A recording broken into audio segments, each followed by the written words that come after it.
할렐루야. 오늘은 23편, 시편 23편으로 드리는 예배입니다. 우리 시편 23편 1절부터 6절까지 함께 봉독하겠습니다. 너무나 유명한 시편이고 우리 같이 합독해서 봉독하겠습니다. 여호와는 나의 목자시니 내게 부족함이 없으리로다. 그가 나를 푸른 풀밭에 누이시며 쉴만한 물가로 인도하시는 도다. 내 영혼을 소생시키시고 자기 이름을 위하여 의의 길로 인도하시는 도다. 내가 사망의 음침한 골짜기로 다닐지라도 해를 두려워하지 않을 것은 주께서 나와 함께 하심이라. 주의 지팡이와 막대기가 나를 안위하시나이다. 주께서 내 원수의 목전에서 내게 상을 차려주시고 기름을 내 머리에 부으셨으니 내 잔이 넘치나이다. 내 평생의 선하심과 인자하심이 반드시 나를 따르리니 내가 여호와의 집에 영원히 살리로다. 아멘.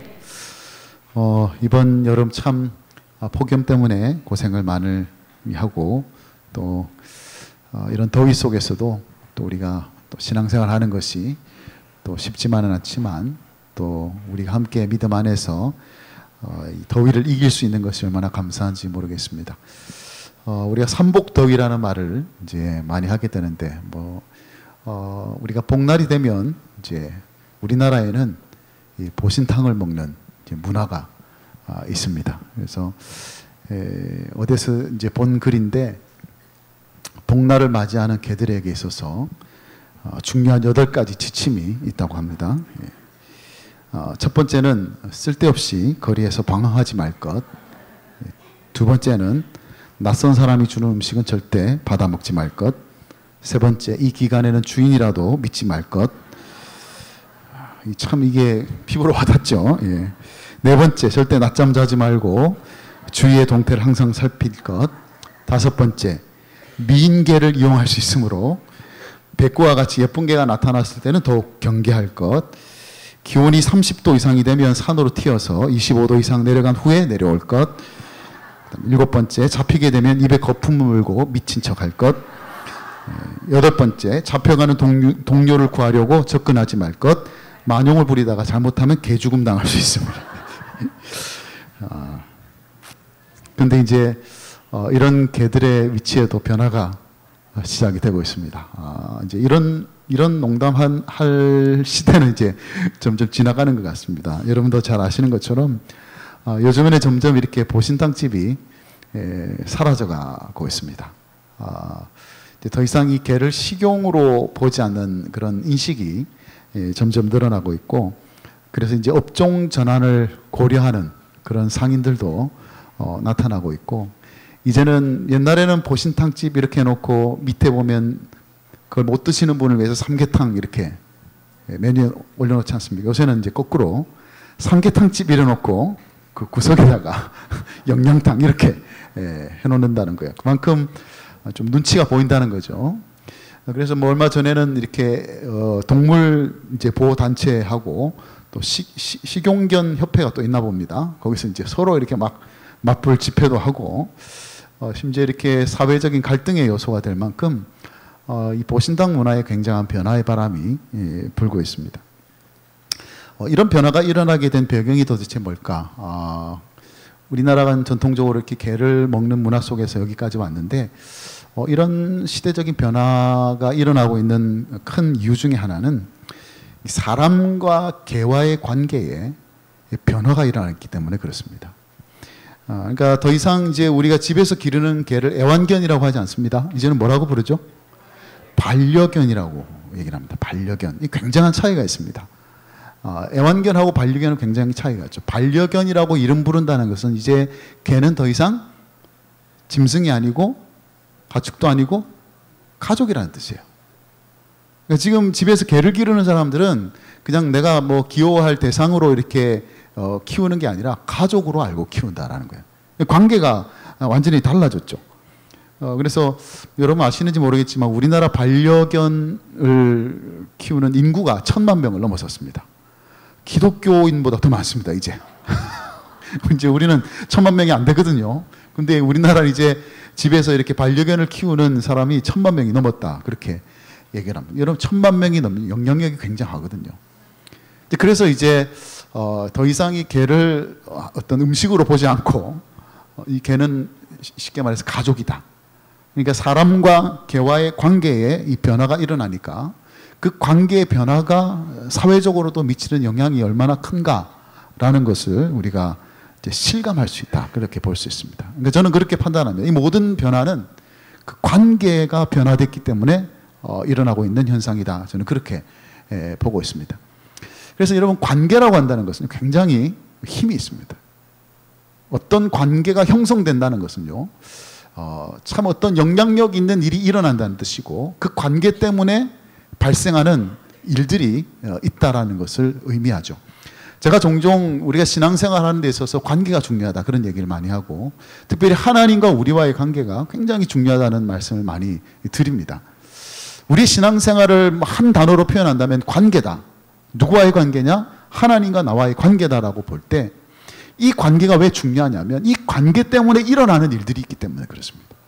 그러니까 하나님과 내가 맺고 있는 그 관계 때문에 내 삶에 일어나게 되는 일이 있고 그 일들이 아주 큰 영향력을 미칠 수 있는 힘이 있기 때문에 그래서 우리가 하나님과의 관계 맺는 일은 중요하다 그렇게 말씀을 드릴 수 있습니다. 오늘 시편 23편을 우리가 함께 읽었는데 뭐 제가 생각하기에는 물론 뭐 사람마다 뭐 다른 관점을 가지고 있겠지만 제가 볼 때는 하나님과 우리와의 관계에 있어서 가장 아름다운 고백을 담고 있는 시편이 바로 시편 23편입니다. 특별히 목자와 양과의 관계를 통해서 주님과의 관계를 이제 오늘 다윗이 고백을 하고 있는데 마찬가지입니다. 이 시편 23편에는 다윗이 자기가 하나님과 맺고 있는 그 관계 때문에 일어나고 있는 일들을 지금 쭉 이렇게 고백하고 있는 부분이 바로 이 시편의 내용이라고 볼 수가 있습니다. 근데 이제 먼저 이 내용을 다루기 전에 한번 우리가 좀 생각할 부분이 뭐냐면 우리가 전통적으로 보면 이 시편 23편을 전체를 우리가 목자와 양과의 관계로 봅니다. 1절부터 6절까지를 다 목자와 양과의 사이에서 일어날 수 있는 그런 내용들을 다루고 있다고 보는데 우리가 조금 달리 생각해 보면 1절부터 4절까지는 이 목장이라는 현장이 분명합니다.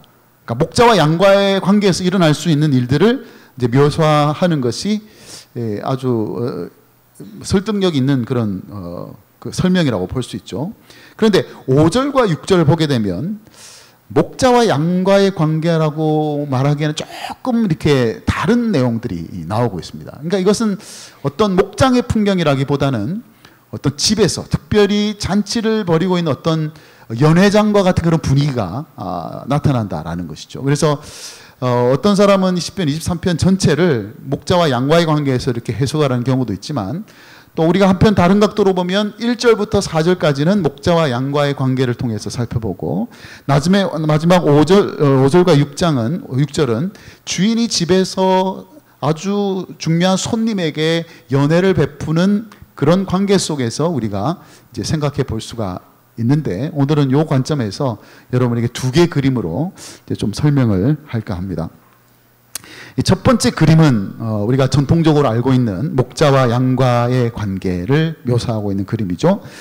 다윗이 여호와는 나의 목자다라고 고백하고 있을 때 그 고백이 의미하고 있는 것은 양에게 필요한 것은 다 누가 가지고 있냐면 목자가 가지고 있습니다. 그죠? 그러니까 양에게 필요한 것은 다 어디서 얻을 수 있느냐? 목자에게서 얻을 수 있습니다.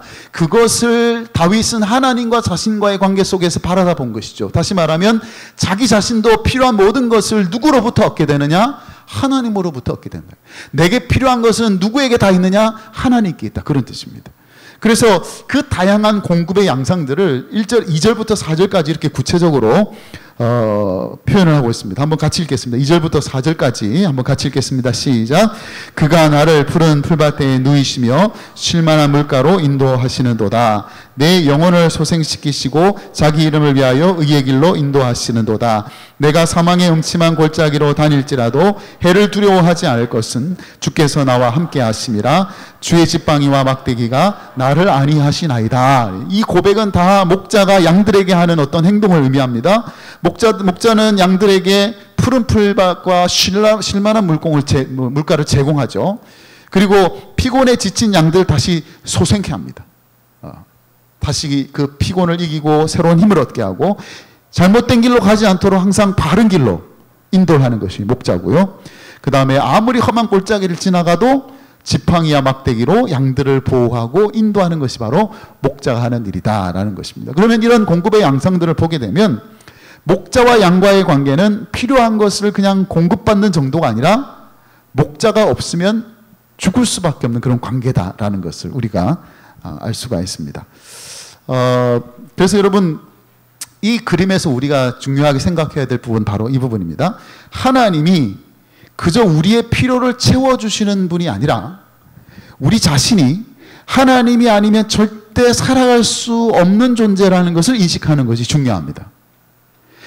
비슷한 얘기 같지만 굉장히 다른 이야기입니다. 그러니까 하나님이 내 필요를 채워주신다고 할 때 그 중심에는 누가 있느냐? 내가 있는 거예요. 내가 중심에 있고 하나님은 그저 내가 살아가는 데 필요한 모든 것들을 제공해 주시는 분에 불과할 수 있습니다. 그러나 하나님이 아니면 내가 절대로 살 수 없다고 할 때 그 중심에 누가 있냐? 하나님이 계시는 거예요. 그래서 그 하나님이 중심에 계시고 그 하나님이 존재하니 아니하시면 하나님이 가만히 계시면 나는 존재할 수도 없고 살아갈 수도 없는 그런 삶이라는 것을 고백하는 것은 굉장히 다른 이야기다라는 거예요. 그래서 저는 이 목자와 양과의 관계를 묘사하고 있는 이 그림을 신약에서 어떻게 우리가 확장해서 생각해야 되냐면 요한복음 15장 5절에 나오는 포도나무와 가지와의 관계를 통해서 이 관계를 우리가 더 생각해 봐야 될 필요가 있습니다. 요한복음 15장 5절 말씀 한번 같이 읽겠습니다. 시작. 나는 포도나무요 너희는 가지라. 그가 내 안에 내가 그 안에 거하면 사람이 열매를 많이 맺나니 나를 떠나서는 너희가 아무것도 할 수 없음이라 그랬습니다. 나를 떠나서는 너희가 아무것도 할 수 없다. 그러면서 보여주시는 이 신약의 그림은 뭐냐면 포도나무에 달려있는 가지예요. 그 가지가 열매를 맺으려면요 그 포도나무에 붙어 있어야 돼요. 떨어져 있으면 그 가지가 그 나무에 떨어져 있으면 절대 열매를 맺을 수가 없습니다. 이게 바로 우리의 삶이라는 것이죠. 우리가 하나님과 연결되어 있을 때만 비로소 그 연결을 통해서 하나님이 주시는 그 풍성한 것을 우리가 누릴 수 있다는 거예요. 그러니까 단지 오늘 다윗이 고백하고 있는 것처럼 하나님은 목자가 되셔서 양들에게 필요한 모든 것들을 공급해 주시듯이 내게 필요한 것을 주님께서 다 공급해 주실 것입니다 라고 고백으로 끝나는 것이 아니라 나는 그렇기 때문에 하나님이 없으면 절대로 살아갈 수가 없습니다. 나는 반드시 주님과 연결되어져 있어야만 주님이 내게 공급하시는 그 은혜를 누릴 수 있습니다 라고 고백하는 데까지 나아가야 된다는 거예요. 그래서 여러분 이 비유에서 이 그림에서 중요한 것은 우리가 그렇게 연결되어져 있느냐는 거예요. 여러분 따로 떨어져 있으면 안 돼요. 목자에게 떨어진 양이 죽은 목숨이듯이 저와 여러분이 주님과 연결되어 있지 않으면 우리가 세상에서 할 수 있는 것은 아무것도 없어요. 누릴 수 있는 하나님의 은혜는 없다는 것입니다. 그래서 여러분 주님과 계속 연결되어져요. 이 예배로 연결되어져야 되고요. 기도로 연결되어져야 되고요. 말씀으로 연결되어져야 되고요.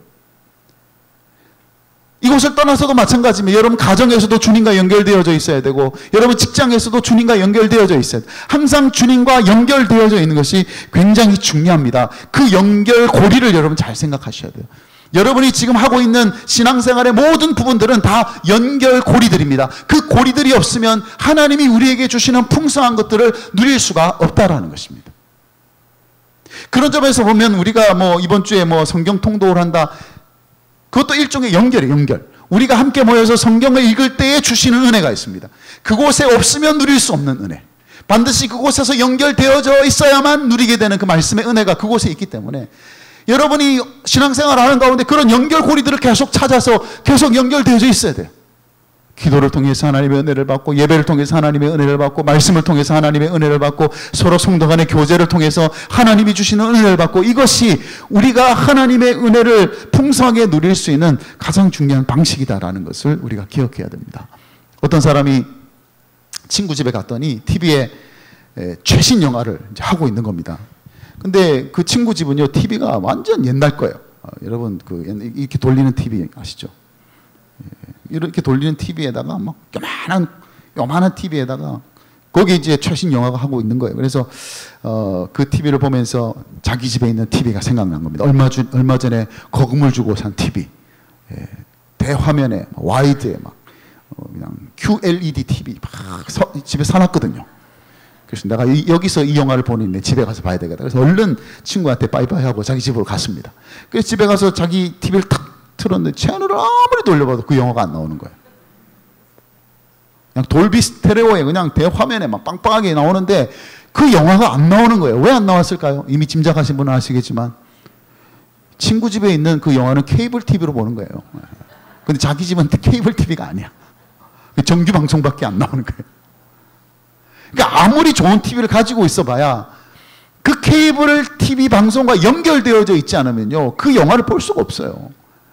우리가 세상에서 아무리 삐까뻔쩍하게 살아도요, 주님과 연결되지 않은 인생은 주님으로부터 오는 모든 것들을 누릴 수가 없습니다.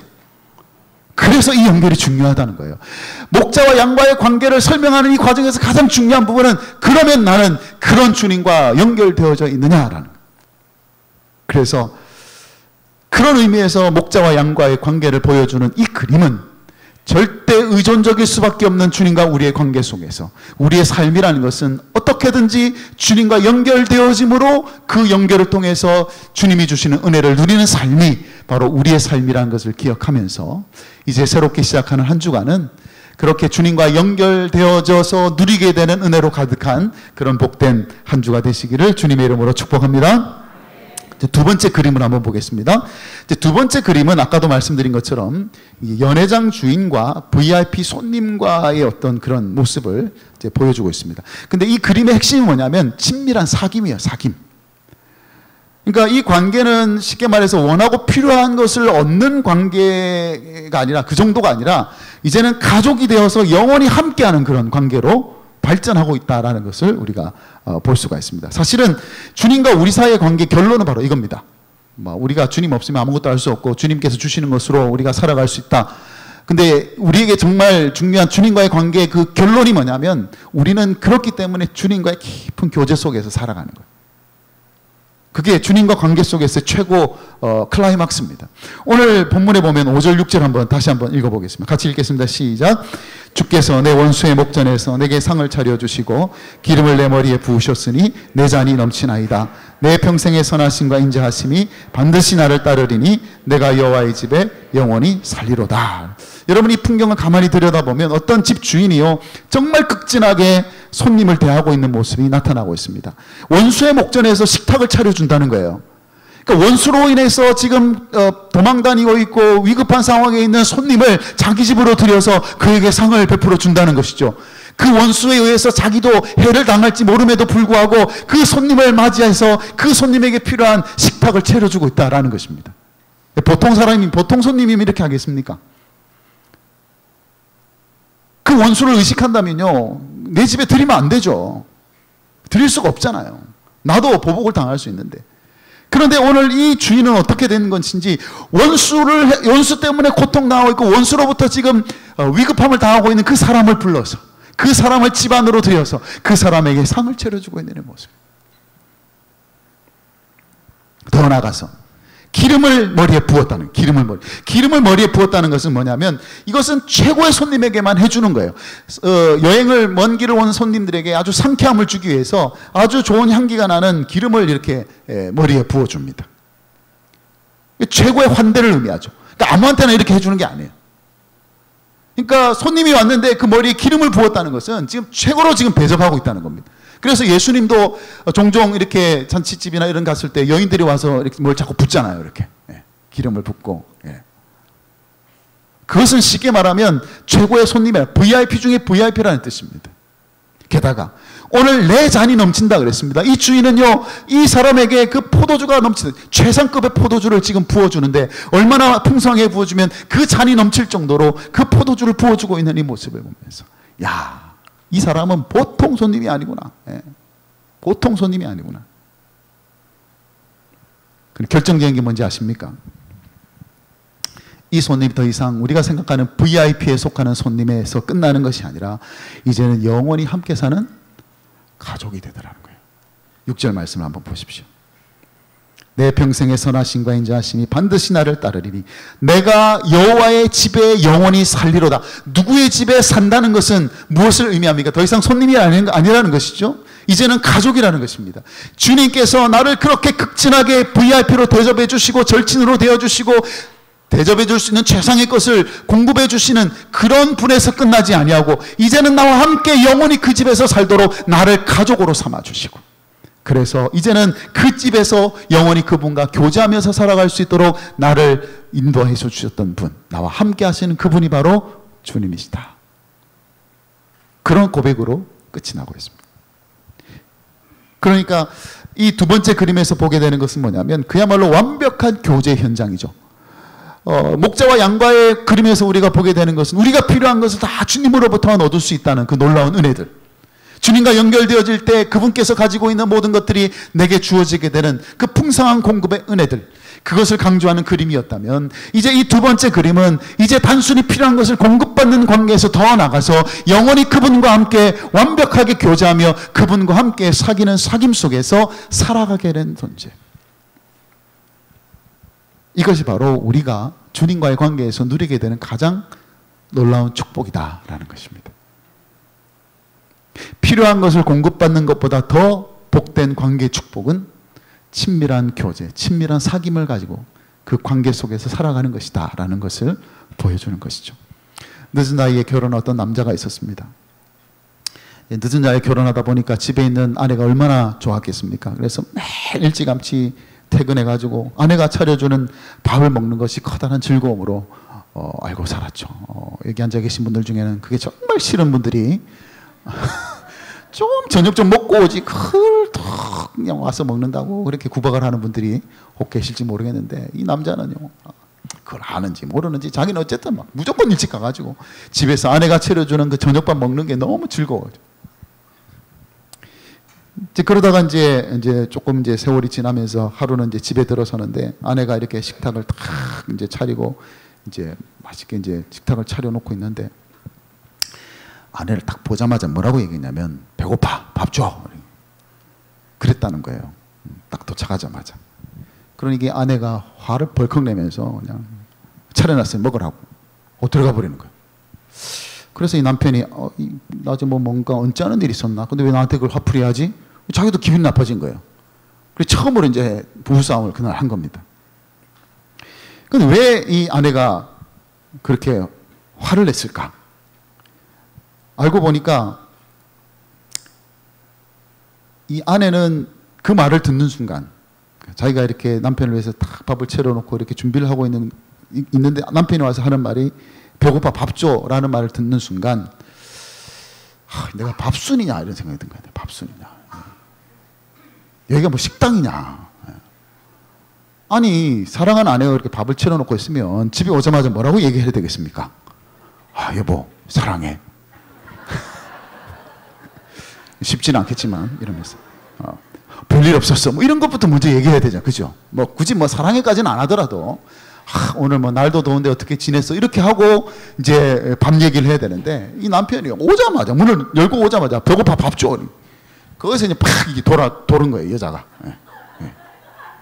기분 나쁜 거죠. 내가 지금 뭐 밥 해주려고 지금 이 집에 사는 건지, 여기가 뭐 식당이라서 밥 먹으러 온 건지, 기분이 나빠졌다는 거예요. 이게 이제 흔히 말하는 남자와 여자의 아주 중요한 차이거든요. 남자는 내용의 전달에 초점을 두는 성향이 있고, 여자는 관계에 초점을 많이 두거든요. 똑같은 일. 그러니까 배고파 밥 줘라는 것은 남자로 볼 때는 자기 정보를 그냥 제공하는 겁니다. 내가 필요하다는 거고, 내가 이 내용을 알려주려고 하는 거예요. 근데 여자가 볼 때는 그것을 관계적인 언어로 받아들이지 않는다는 거죠. 그 차이가 있습니다.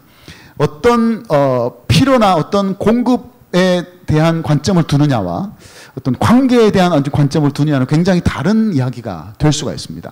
저는 이 이야기를 보면서 하나님과 우리 사이의 관계 속에서 그런 부분들이 굉장히 중요하다고 생각을 합니다. 우리가 1절부터 4절까지 우리가 쭉 이 말씀을 보면서, 그래 하나님은 나에게 필요한 거 다 제공해 주시는 분이지, 하나님은 나에게 원하는 무엇인가를 다 줄 수 있는 분이지, 그래서 우리는 하나님 앞에 나가서 자주 그렇게 얘기한다는 거죠. 배고파요, 밥이나 줘요. 당장 내게 필요한 거 있잖아요. 당장 여러분 삶에 지금 부족하고 결핍해서 이게 분명히 있어야 된다고 생각하는 것들, 주님 앞에 나가면 그냥 단순히 우리는 생각하지 않습니다. 지금 필요하니까, 내가 이게 있어야 되니까. 그래서 이 남편이 오자마자 이야기하고 있는 것처럼, 주님 저 배고픕니다, 밥 주세요. 그런데 우리 주님이 원하시는 관계는 단순히 내가 밥이 필요하기 때문에 밥만 주시는 그런 분이 아니라, 정말 내가 하나님을 어떻게 생각하는지, 나의 하나님은 어떤 분이신지를 고백하기를 원하십니다. 그래서 기도를 할 때도 마찬가지입니다. 기도할 때 앉자마자 하나님 이것 주시고 저것 주시고 그렇게 하는 것이 아니라 아무리 내게 필요한 것이 있고 아무리 내게 급한 것이 있어도 여러분이 사랑하는 주님 앞에 딱 앉아서 기도하게 되면 그 주님의 어떠한 부분들이 딱 마음에 사무치게 돼요. 고백하게 돼요. 주님 참 세밀하신 분이십니다. 주님 정말 멋진 분이십니다. 주님 나를 위해서 이런 일들을 행하시는 것 너무 감사합니다. 그러니까 우리는 주님과의 관계 속에서 가장 중요한 것은 그런 관계적인 차원에서 그 친밀함으로 나아갈 수 있느냐 없느냐, 그게 중요한 거예요. 다윗은요, 단지 나는 주님은 목자시고 난 양이기 때문에 나는 목자이신 주님으로부터 필요한 거 모든 거 다 받습니다. 그렇게 끝나지 않고 결론을 어떻게 내립니까? 내가 영원히 여호와의 집에 거할 것입니다. 여호와의 집에 영원히 거해서 뭐 할 건데요? 이미 그 여호와의 집에 영원히 거하면 필요한 거 다 주어지게 될 텐데, 이제 다윗이 원하는 것은 그 영원한 집에서 주님과 함께 교제하면서 주님과 깊은 친밀한 사귐 속에서 살아가게 되는 그 놀라운 은혜를 고백하고 있는 것을 우리가 볼 수 있다라는 것이고요. 그래서 우리가 자꾸 주님께 청구서만 내밀지 말고 주님과 커피 한잔 할 수 있는, 주님과 커피 한잔 할 수 있는 그런 관계의 기쁨을 여러분이 누리셔야 됩니다. 그냥 하나님 앞에서 기도하며 앉아있는 그 자리가 그냥 행복하고 즐겁고, 비록 이곳을 떠나면 또 지긋지긋한 삶의 현실이 나를 기다리고 있다 할지라도 그 속에서도 변함없는 사랑으로 나와 함께 해주시는 주님을 바라보면서 그 속에서 깊은 교제를 누리고 깊은 사귐의 은혜를 누리게 되는 것, 이것이 바로 다윗이 두 번째 그림에서 우리에게 보여주고 싶었던 것. 그냥 원수의 목전에서 상을 베풀어주는 아주 극진히 대접해야 될 VIP 손님이 아니라 이제는 영원히 함께 집에 가며 살게 되는 가족으로서 그분과 친밀한 교제를 누리게 되는 것이 우리가 주님과의 관계 속에서 누리는 가장 복된 일이다라는 것을 우리가 기억하면서, 저는 이번 한 주간 아까 목자와 양과의 그런 관계 속에서 누리는 그 풍성함 뿐만 아니라 오늘 이 여호와의 집에서 일어나게 되는 그 놀라운 그 교제 있잖아요. 그 풍성한 사귐으로 이 한 주간을 그렇게 주님과 함께 동행할 수 있는 여러분들이 될 수 있기를 바랍니다. 말씀을 정리하겠습니다. 오늘 우리가 시편 23편에서 성경에서 가장 아름다운 고백을 함께 나누었습니다. 그 고백에는 우리가 주님과의 관계 때문에 우리에게 일어나는 일들, 첫 번째는 하나님이 우리에게 필요한 모든 것들을 다 공급해 주시고 베풀어 주시는 일들이 일어나고, 더 중요한 것 한 가지, 주님과의 관계 속에서 우리는 그분과 가장 소중하고 친밀한 교제를 누리게 되는 그런 일들이 바로 주님과 우리와의 관계 속에서 일어나는 일들이 될 수 있도록 이제 새롭게 시작하는 한 주, 그런 관계 속에서 함께 주님과 동행하며 살아가게 되는 저와 여러분이 되시기를 주님의 이름으로 축복합니다. 아멘.